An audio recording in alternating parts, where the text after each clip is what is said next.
Assalamualaikum warahmatullahi wabarakatuh. Sahabat beriman, apa kabar kalian semua? Semoga kita semua diberikan kesehatan oleh Allah Subhanahu wa taala. Amin ya rabbal alamin. Sahabat beriman, sebelum kita lanjut ke kontennya, alangkah baiknya kita subscribe channel ini agar channel ini lebih berkembang ke depannya.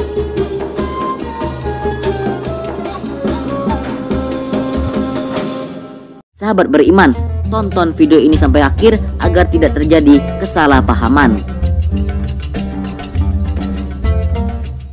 Sahabat beriman, sebentar lagi umat Islam di seluruh dunia akan menyambut bulan suci Ramadan. Di bulan penuh berkah tersebut, Muslim yang memenuhi syarat diwajibkan untuk berpuasa. Kedudukan puasa Ramadan juga sangat penting karena menjadi salah satu pilar utama agama Islam.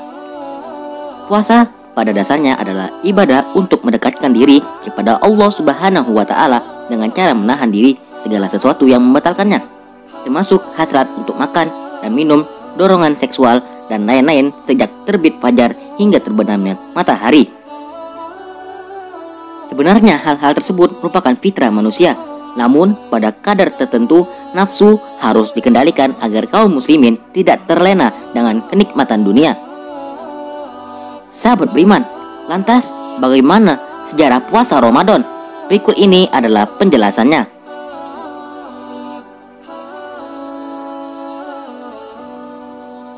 Sebelum Islam, puasa dengan berbagai variasinya telah dilakoni oleh masyarakat dari berbagai kebudayaan. Sedangkan bangsa Romawi menganggap puasa dapat memberi kekuatan fisik serta mengajarkan kesabaran dan ketabahan. Itu merupakan dua persyaratan yang dibutuhkan untuk memenangkan pertempuran. Puasa Ramadan diwajibkan kepada Nabi Muhammad SAW dan umatnya pada bulan Sya'ban tahun kedua Hijriah. Kala itu Rasulullah mulai membangun pemerintahan yang berwibawa di Madinah. Puasa sangat penting artinya dalam membentuk manusia yang dapat menerima dan melaksanakan tugas-tugas besar dan suci. Perintah berpuasa ini ada dalam Quran surah Al-Baqarah ayat 183 yang berbunyi, "Hai orang-orang yang beriman, diwajibkan atas kamu berpuasa sebagaimana diwajibkan atas orang-orang sebelum kamu agar kamu bertakwa." Sahabat beriman, pada awal diwajibkannya puasa, kaum muslimin berpuasa hingga maghrib. Setelah berbuka, mereka masih diperbolehkan makan, minum, dan bersetubuh hingga menunaikan sholat isya dan tidur.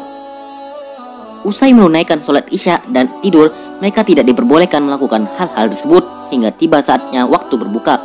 Ternyata praktik ini memberatkan sebagian orang sehingga banyak yang melanggarnya. Allah Subhanahu wa taala kemudian menurunkan surat Al-Baqarah ayat 187 yang artinya, "Dihalalkan bagimu pada malam hari puasa bercampur dengan istrimu, mereka adalah pakaian bagimu dan kamu adalah pakaian bagi mereka. Allah mengetahui bahwa kamu tidak dapat menahan dirimu sendiri, tetapi Dia menerima taubatmu dan memaafkanmu. Maka sekarang campurilah mereka dan carilah apa yang telah ditetapkan Allah bagimu. Makan dan minumlah hingga jelas bagimu perbedaan antara benang putih dan benang hitam, yaitu fajar. Kemudian sempurnakanlah puasa sampai datang malam. Tetapi jangan kamu campuri mereka ketika kamu beritikaf dalam masjid. Itulah ketentuan Allah, maka janganlah kamu mendekatinya. Demikianlah Allah menerangkan ayat-ayatnya kepada manusia agar mereka bertakwa." Sahabat beriman, menurut hadis yang diriwayatkan Mu'az bin Jabal, Nabi Muhammad SAW mendapatkan perintah untuk puasa Ramadan setelah melaksanakan puasa Asyura dan puasa 3 hari setiap bulan. Puasa di bulan Ramadan baru diperintahkan pada tahun kedua setelah hijrah Nabi Muhammad SAW ke Madinah.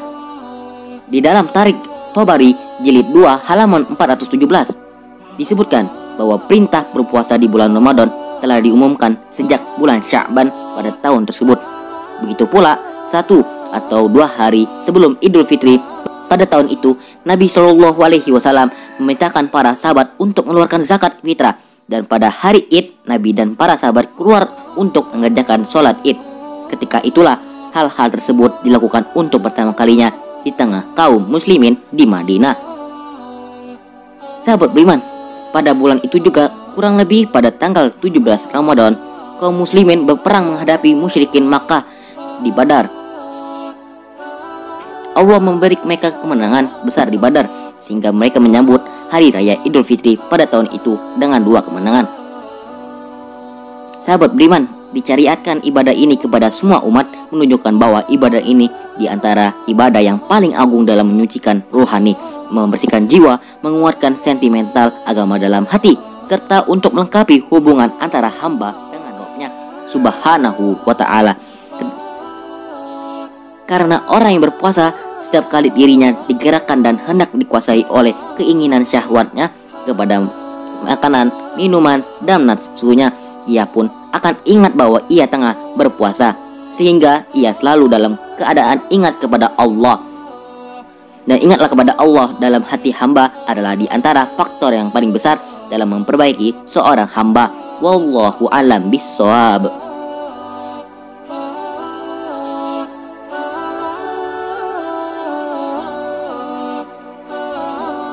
Sahabat beriman, sampai di sini saja pertemuan kita kali ini. Sebelum kalian beranjak dari channel ini, jangan lupa follow Instagram kami di @official_suara_islam untuk mengetahui informasi lebih lanjut. Dan jangan lupa untuk di-share ke media sosial lainnya agar video ini menjadi bermanfaat.